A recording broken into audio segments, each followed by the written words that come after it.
नमस्ते। गांव से नानी से ये डिलीवरी है। तो उनकी शादी करवा था कि 4 वर्ष થઈ ગયા था। એને પરિવાર નતો તો 4 વર્ષ બાદ આના ડિલિવરી थी।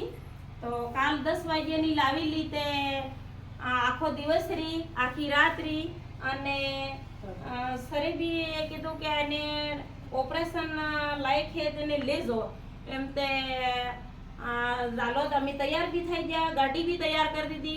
પણ મેં કીધું અમુ જિમ્મેદારી લીજે ભગવાનની દયા થકી કઈ નહીં થાય ને થઈ જાય ને તમે આ ડિલિવરી કરાવો એ તે પછી સિસ્ટરે કોશિશ કરીને આ નોર્મલ ડિલિવરી કરાવી છે। તો આ બાળક 3 કિલો ને 900 ગ્રામ 4 કિલોમાં 100 ગ્રામ ઓછો થયું છે।